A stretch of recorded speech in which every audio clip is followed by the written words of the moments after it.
12. But those who laying all their actions on me, intent on me, worship, meditating on me with unswerving devotion.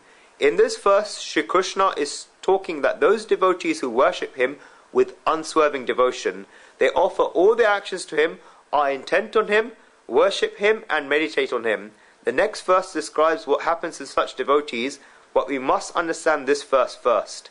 In this verse, Shri Krishna is telling Arjun about a person who worships him with unswerving devotion, and not only that, but becomes joined with him in a unique way. Such a devotee offers all his actions to the Supreme Soul. We must understand the word samyasa a little. There is a whole journey of the Gita from the first chapter of the Arjun Vishad Yog, the hesitation and the despondency of Arjun, to the 18th chapter of Moksha Samyas Yog, the yoga of liberation and true renunciation. Therefore, the journey of the Gita is from Vishad, hesitation and despondency, to Moksha, liberation. It is from despondency to divinity. How does one attain sannyas, renunciation? In the first verse of the 18th chapter, Arjun asks God a question. Samnyasasya mahabaho tattvam ichami veditam tyagasya cha rishikesha pratakyashina chudana. I desire, O mighty arm, Shri Krishna, to know the true nature of renunciation and of relinquishment, or Rishikesh, Shri Krishna. Severally, O Keshisudana, Shri Krishna. Arjun tells Shri Krishna that he wants to know the true nature of sannyas, renunciation. What is sannyas, renunciation? God has given a very nice definition. Kamyanam karmanam nyasam sannyasam kavayo vidu sarva karma phala tyagam prahustyagam vichakshana. The wise understand by renunciation the giving up of all works prompted by desire. Therefore, sannyas, renunciation, means the giving up of all works prompted by desire. What are works prompted by desire? Basically, nyas means to give up. Sannyas means to give up in a graceful and beautiful way. Samyak nyasa samnyasaha. This is sannyas, renunciation. It is when you grow out of something. In this verse, Shri Krishna is saying to sannyas, renounce all works to him. There is a very big science about giving up that the majority of people do not know how to. Whenever I have to explain the word sannyas, renunciation, then I always remember an example. In the King Bhoj's royal court, there was a Saint Kalidas who had the position of chief priest. There were many other priests there. All the priests of the palace wanted the position of chief priest. While Kalidas was there, then they would not be able to get that position. They made a lot of efforts, but they could not compete with him intellectually. They could not compete with him, and therefore they tried to put him down. This was their nature. They had a lot of this inside them that Kalidas gets out of the way, then one of us can become the chief priest. But how can we get Kalidas out of the way? Although the priests got together and made a plan, they knew that they could not compete with him intellectually, and so they needed another way. If he had a direct vision of the Mother Saraswati, the goddess, in his tongue, then how could they defeat him? They therefore devised a plan through the wrong means.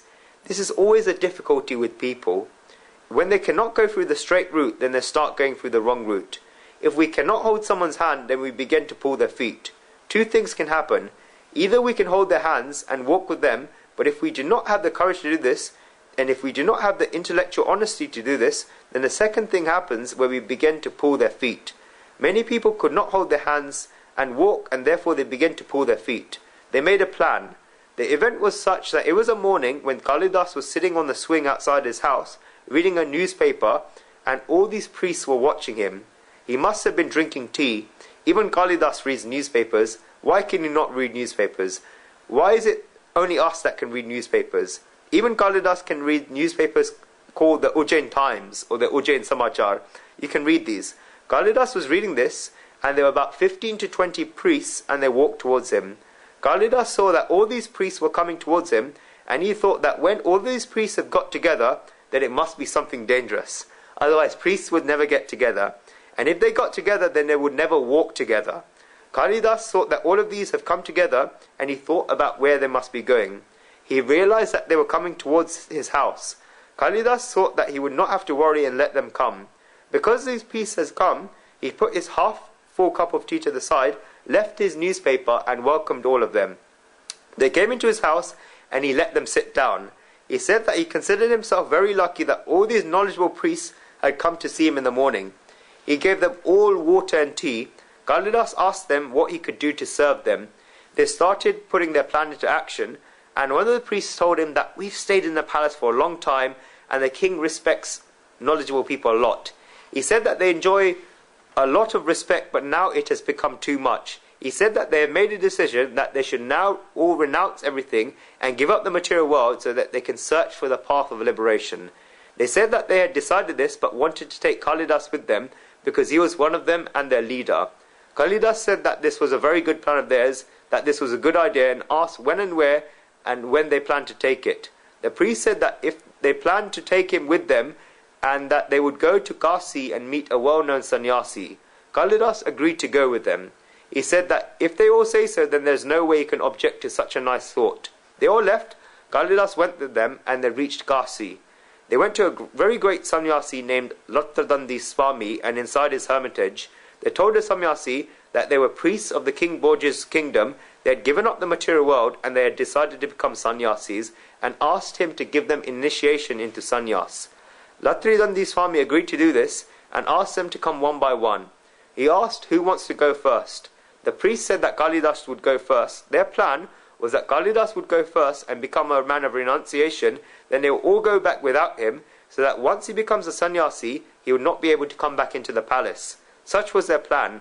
The priest said that Kalidas was their leader and the most important of all of them, and therefore suggested that Kalidas go first. But this was Kalidas, and he did not become Kalidas just like that. Kalidas told them that he was their chief priest in the material world, but this is a sannyasi world, and he may have been leader in the material world, but in this work they were before him because they gave him the inspiration and guidance for this. He said that he was sitting in the house, but they came to him. He asked the other priests if this was true, and they all replied yes. He therefore told them that they should go first, and then he would go. If Kalidas said this, then they could not do anything about it, and began looking at themselves. They had no choice and had to do it. One after another, the priests took their initiations. There is a rule at the time of taking sannyas, renunciation, that whoever gives the initiation always asks a few questions. Only if the answers to the questions feel right, then he gives the initiation. I said yesterday that whenever a guru accepts a pupil, then the guru tests the pupil a little. And only if he feels that it is right will the guru accept the pupil.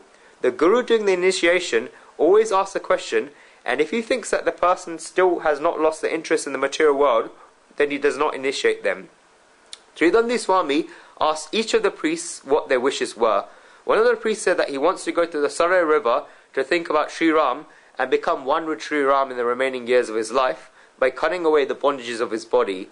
The Guru gave him his initiation and named him Ramananda. When a person gets the initiation as a sannyasi, then the name changes. Not only does the name change, but after the new name there is Anand, meaning bliss. This is because no wish remains for them, and there are no wishes, so there is only Anand, bliss, after Anand, bliss. The Guru asked the second priest what his wish for, and he said that he wanted to go to the Yamuna river and sing songs of Sri Krishna and spend the remaining moments of his life like this. The Guru gave him his initiation and named him Krishnananda. The third priest said he wanted to go to Kailash in the Himalayas, meditate on Shiva, and that he does not even want to climb down from Kailash. The priest was made a sannyasi and was given the name Shivananda. A lot of Anands came out. One by one the priests got their initiation, and then Kalidas's turn came. Tridandi Swami asked him what his wish was. Kalidas told the Guru that he could not lie to him, but after hearing the wishes of all these priests, he has become dizzy. The sannyasi told him to forget about their wishes and tell him what his wishes were. Kalidas said that if he wanted to tell the truth, then when all of these priests came, he left a half cup of tea unfinished, and so he has a wish for the half cup of tea he left unfinished at home. He said that he has not drunk tea for 4 days since he's left, and he wanted to finish off the article he was reading in the Ujjain Times. He said that he still has an interest in the material world and remembers his wife and children. Tridandi Swami picked up his stick and told him to go because he could not be given sannyas. Kalidas agreed because without the Guru's consent he could not be given the initiation. He therefore went back, but before he went he looked at the other priests and folded his hands, saying, "Learned men, one time come to the royal court of King Bhoj and give me the opportunity to serve you." All the other priests just watched this happen. What I mean to say is that sannyas means to leave, but to leave with understanding. It means to leave with after thinking. It means to give up gracefully. And over here, Shri Krishna is saying that bhakti devotion means to renounce all works to him. The word sarvani, meaning all, in this verse is very necessary. We offer works to the Supreme Soul, and it's not as if we do not offer works to the Supreme Soul, but what type of works do we offer to the Supreme Soul? We only offer those works that we do not want to the Supreme Soul. If we have made a mistake or have done something wrong, then we go to God's temple and say, God, I have made some mistakes, so forgive me. There is nothing wrong with going to a temple to admit your mistakes, but does this mean that you should keep making mistakes? Does this mean that you should only offer wrong deeds to God? When something good happens, then do we go to God and say, good has happened, so I'm offering this to you? No, if something good happens, then we keep it for ourselves, and that is why that which is wrong we give to God. God says, am I just sitting here to wash your wrong deeds? Whatever wrong deeds you do, just give to me. The principle is such that if we have done something wrong in the material world, then the person we have done wrong to, and the person to whose detriment we have made a mistake, we should go and ask forgiveness from them. And if we then go to God to make our hearts clean, then there is no problem with this. But if we have made a mistake towards someone and we do not say anything about them, and we do not show our faces to them and go to God to ask for forgiveness, then God will not forgive us. God is compassionate, and this is true, but God is more than just this. God does do compassion, and there is no denying this, but he is just. God will not put justice to one side in order to give you compassion. First, look at justice, and then ask for compassion. In this verse, Shri Krishna is talking about someone who offers all their works to him. Then in this verse, Shri Krishna says, Matparaha, intent on me. On the majority of occasions, it so happens that if I cannot keep my works, then why would I need to take interest in them? If I knew that I'm making a garland, but I will not be able to keep this garland, and I will not be able to get anything out of this garland, then why should I make a good garland? Should I not just make a garland quickly and not do it properly? No, I'm not going to get anything out of this garland, and yet I will make a beautiful garland. This is called Matparaha, intent on me. We have to offer all our works to the Supreme Soul, and we do not want anything out of them. Yet despite this, we do our works beautifully. The reason for this is that we have love towards God. And what is this love like? It is Ananya Neva Yogena, unswerving devotion. One should not see anyone else but God everywhere. This is a love with which you should do works. Ananya Neva Yogena, unswerving devotion. An emperor and his servant had gone out to the hunt. They got lost in the jungle and they got hungry. The servant looked around and took the only fruit that there was in one tree and brought it back. This because it was not a favourable season where there are fruits everywhere on the trees. There was only one fruit on the tree in the surroundings, and the servant brought it back. He cut the fruit into 4 parts. The emperor got feelings that this person is doing so much for me and is working hard for me. The emperor gave the first part to his servant and told him to eat it. The servant ate the part, and the emperor asked, what is it like? The servant said, Emperor, it is very nice and special. Give me one more. The emperor gave him one more slice. The servant immediately ate it. While eating it, the servant said, Emperor, give me a 3rd slice. I'm very hungry and its fruit is very nice. Give this fruit to me. The emperor said, you're a remarkable person. You're the servant and I'm the king. I am also hungry and you know that. You went to find fruits for me, and if you cut one fruit into half, then it is fine. But until then, you're asking for a 3rd slice. You're doing this because I gave you the 1st slice. What if I had not given you the 1st slice and I had eaten all 4 slices? The servant said, the emperor, do not argue and give me the 3rd slice. The servant really snatched it from the king's hands and took it. Then when he asked for the 4th one, 2 slices were in his mouth, and he began to say, give me the 4th one. Then the emperor immediately put the 4th slice in his mouth. He tasted it, and it was an extremely bitter fruit. The emperor spat it out and asked the servant that you are a remarkable person.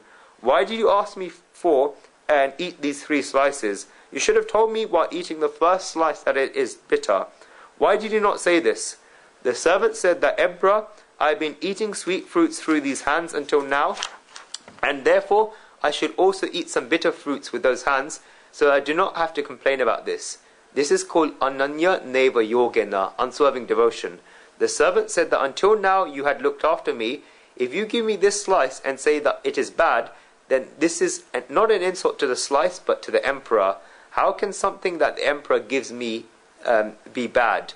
How can I say this? And I was asking to eat the whole fruit, Emperor, so you do not even feel as if you gave me the bad fruit. That is why I should have taken the whole fruit.